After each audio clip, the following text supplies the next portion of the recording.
How cute are my slippers? They're little foxes. I love them so much.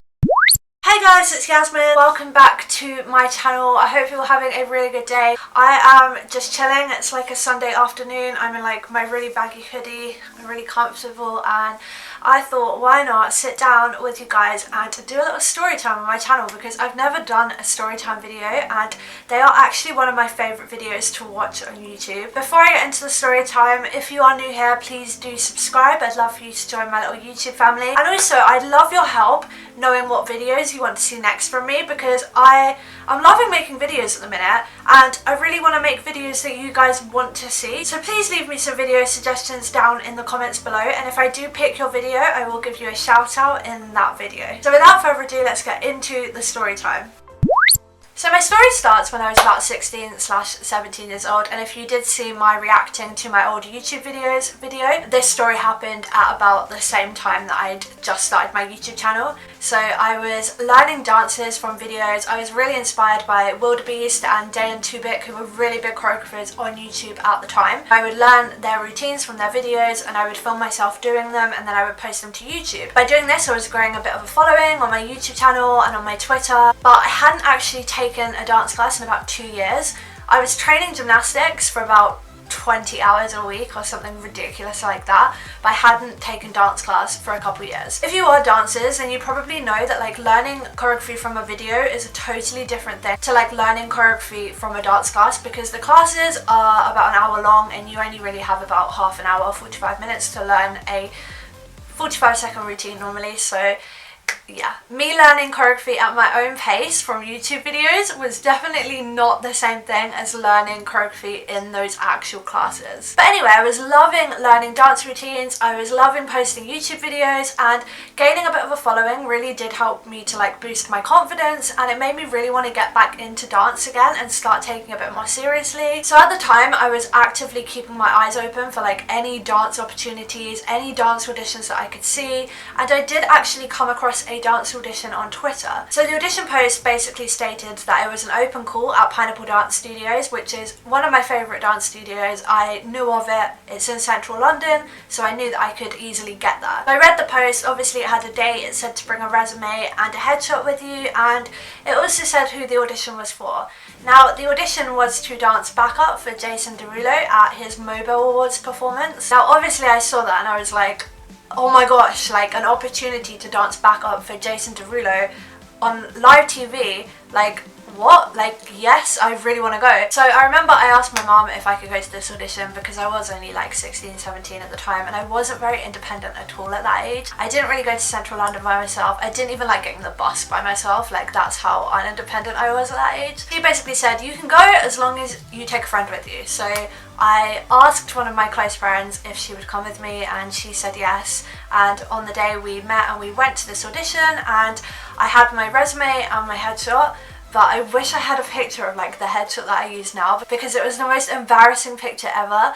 Headshots, if you didn't know, when you go to a dance audition are basically like a nice professional taken picture. They're basically so that the people auditioning can like recognise you and they have that as reference to look back on. I didn't have any professional headshots because I hadn't taken dance class in 2 years and I wasn't taking dance seriously at the time when I saw this audition. So I think I printed out like a picture that I'd taken on like this white background and it was the most unprofessional picture ever, but I printed it out, took that with me, which is so embarrassing. And I printed out my resume, which really had like nothing on it because I hadn't really done many professional gigs at all. I got there, I handed in my really rubbish headshot and my resume. I remember seeing like everybody else's headshots stacked up on like the side of the desk, and then I remember just like looking around and seeing how like good everybody looked. They were all wearing like all black, like crop tops, leggings, heels, basically the kind of stuff that I would wear now to an audition. But back then, I had no idea like what sort of stuff I should have worn. Yeah, being like the newbie dancer that I wore baggy tracksuit bottoms, a baggy top. I think my hair was like just slicked back in a ponytail. I had really old trainers on. I had no idea like what I should have worn. I just kind of thought I should look cool, and that was the kind of style that I had at the time. I basically turned up looking like a complete idiot at this audition because obviously Jason Derulo backup dancers should look a bit sexy and nice and have makeup on. I didn't even wear makeup at the time. That's how bad I probably looked. can't believe that I turned up to an audition looking like that.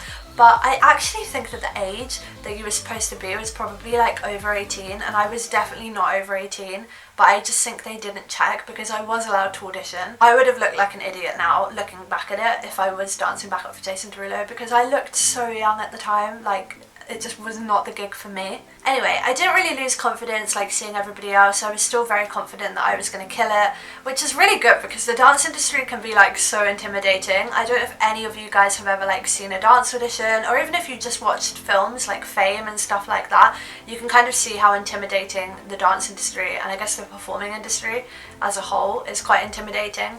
I walked into the studio that the audition was being held in, and everybody was kind of warming up, and my friend actually came into the studio with me and like sat at the back in the corner. So people must have been thinking like, what on earth is her friend doing, like sitting in the corner of the studio? Like that in itself is probably like extremely unprofessional. Anyway, we're going with it. So she watched me basically.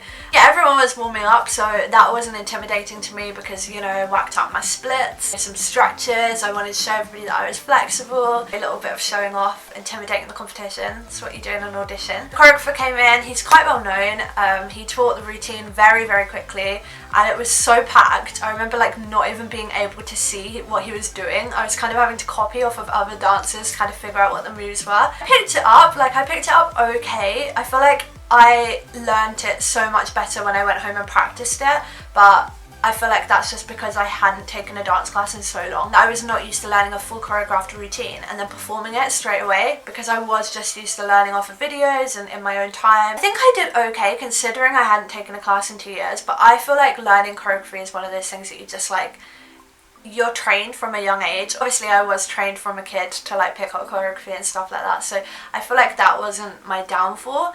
But my downfall was more just like my look and how young I was, and just being very inexperienced, obviously showing up with like the wrong paperwork, the wrong headshot, just not looking the part. Obviously I would not turn up to an audition now with a unprofessional headshot and like a rubbish resume and like not researching kind of what I should be looking like to fit the gig, but you live and you learn. But yeah, basically my experience in the actual audition, they called us out into groups, and in my group, put myself front and center, which is such a big audition tip, because if you are at an audition, if you're hiding in the back because you're scared you don't know it, you will never get a call back, ever. Like, you have to be the person that goes right to the front and just gives it their all, because that's what they're looking for at the end of the day. I did the routine, and I remember that at the end they asked us to freestyle for a couple 8 counts. I was obviously training gymnastics quite a lot of the time, and I think I whacked out like every single trick that I could do. And I was really good at like doing tricks on hard floor at the time, which I can't do anymore. But I think I whacked out a back handspring and an aerial cartwheel and like a kip up, and yeah, I basically worked out every trick I had in the books. They actually asked for my group to redo the routine because they wanted to see me dance, because I must not have caught their eye in the first go. So we did the group again, and I think I just wasn't, you know, killing it as much as I thought I was in my head. I was really proud of myself nonetheless. I think I walked out of that audition a bit disheartened because I did really want to get it. But looking back at everything I've mentioned, like, I know the exact reason that I didn't get the gig, because I was not the right fit for that job. But it really pushed me to start like training properly and start taking class and really like kind of working on myself and like my image as a performer, and I think that's one of the best things that could have ever come out of it. I did also go home and practice the routine, and I think I filmed it and posted it to my channel, and the choreographer actually reached out and commented on my YouTube video because it did get quite a lot of views, and he was like, "You're killing it, like keep up the good work." So it was just such a good confidence boost. It's also really good to like talk to the choreographer and have a professional choreographer that big know who I was. But yeah, I think my overall experience was still really good. Although I was so inexperienced, it was still a really good experience, and I learned a lot from it, and it really did push me to work hard and just follow my dreams. And I did go on to do more professional gigs that I would never have done, I don't think, if I hadn't have pushed myself and gone to that audition. I hope you guys enjoyed this story time. It was fun to kind of reminisce about this experience because it was so many years ago. Let me know if you guys enjoyed this video. I would love to do more story times for you, so please let me know in the comments below if you would like that. Please give this video a big thumbs up if you liked it, and subscribe if you're new here. And yeah, don't forget to let me know what videos you want to see in the comments below, and I will see you in my next video. Bye!